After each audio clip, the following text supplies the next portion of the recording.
വയനാട് സുൽത്താൻ ബത്തേരിയിൽ ഷിഗല്ല രോഗം സ്ഥിരീകരിച്ച സാഹചര്യത്തിൽ മന്ത്രി ടി സിദ്ദിഖിന്റെ നേതൃത്വത്തിൽ ഉന്നതതല യോഗം.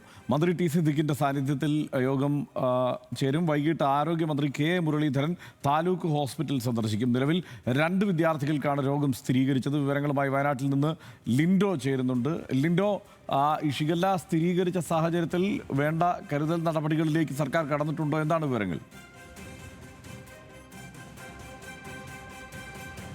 ഹർഷൻ, വയനാട് കോളിയാടി മാർ ബസോലിയസ് AUP സ്കൂളിലെ 2 വിദ്യാർത്ഥികൾക്ക് ഷിഗല്ല രോഗം സ്ഥിരീകരിച്ച സാഹചര്യത്തിലാണ് മന്ത്രി ടി സിദ്ദിഖിന്റെ അധ്യക്ഷതയിൽ അല്പസമയത്തിനകം യോഗം ചേരാൻ തീരുമാനിച്ചിരിക്കുന്നത്. ജില്ലാ പഞ്ചായത്ത് പ്രസിഡന്റ്, DMO അടക്കമുള്ള ആളുകൾ ഈ യോഗത്തിൽ പങ്കെടുക്കും. നിലവിൽ 2 വിദ്യാർത്ഥികൾ കഴിഞ്ഞ ദിവസമാണ് ഷിഗല്ല രോഗം സ്ഥിരീകരിച്ചത്. ഈ സാഹചര്യത്തിൽ സ്ഥിതിഗതികൾ വിലയിരുത്താനും കൂടുതൽ നടപടികൾ എന്താണ് സ്വീകരിക്കേണ്ടതെന്നുള്ള കാര്യങ്ങൾ ചർച്ച ചെയ്യാനുമാണ് ഇപ്പോൾ ഈ മന്ത്രിയുടെ സാന്നിധ്യത്തിൽ യോഗം ചേരുന്നത്. അല്പസമയത്തിനകം യോഗം ചേരും. നിലവിൽ ഈ 2 വിദ്യാർത്ഥികൾക്കാണ് ഈ സ്കൂളിൽ സ്കൂളിലെ വിദ്യാർത്ഥികൾക്കാണ് ഷിഗല്ല രോഗം സ്ഥിരീകരിച്ചിരിക്കുന്നത്. 21 സാമ്പിളുകളാണ് വിദ്യാർത്ഥികളുടേതായി നിലവിൽ പരിശോധനയ്ക്കായി അയച്ചത്. അതിൽ 2 വിദ്യാർത്ഥികളുടെ മാത്രമാണ് പരിശോധനാ ഫലം വന്നിട്ടുള്ളത്.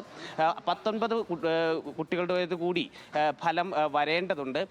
ആകെ 331 വിദ്യാർത്ഥികൾ, ഈ സ്കൂളിലെ തന്നെ 339 വിദ്യാർത്ഥികൾക്ക് രോഗലക്ഷണങ്ങളുമായി ആശുപത്രിയിൽ സമീപിച്ചിരുന്നു. കഴിഞ്ഞ വ്യാഴാഴ്ച മുതൽ വിദ്യാർത്ഥികൾ ആശുപത്രിയിൽ സമീപിച്ചിരുന്നു. ചിലർ ചികിത്സ തേടിയതിനു ശേഷം വീട്ടിലേക്ക് പോയിട്ടുള്ള സാഹചര്യമുണ്ട്. നിലവിൽ 59 വിദ്യാർത്ഥികളാണ് ഇപ്പോൾ താലൂക്ക് ഹോസ്പിറ്റലിലും ബത്തേരിയിലും മറ്റ് സ്വകാര്യ ആശുപത്രികളുമായിട്ട് ചികിത്സയായിട്ടുള്ളത്.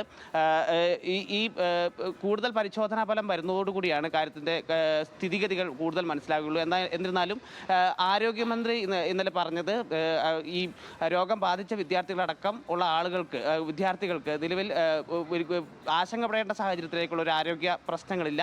നിലവിൽ സ്ഥിതിഗതികൾ കൃത്യമായി നിരീക്ഷിച്ച് വരികയാണെന്നാണ് ആരോഗ്യമന്ത്രി അറിയിച്ചത്. ഇന്ന് വൈകിട്ട് 5 മണിയോടുകൂടി ആരോഗ്യമന്ത്രി ബത്തേരി താലൂക്ക് ഹോസ്പിറ്റലിലെത്തി ഈ ആശുപത്രിയിൽ ചികിത്സയിരിക്കുന്ന വിദ്യാർത്ഥികളെ കാണും. ഹർഷൻ.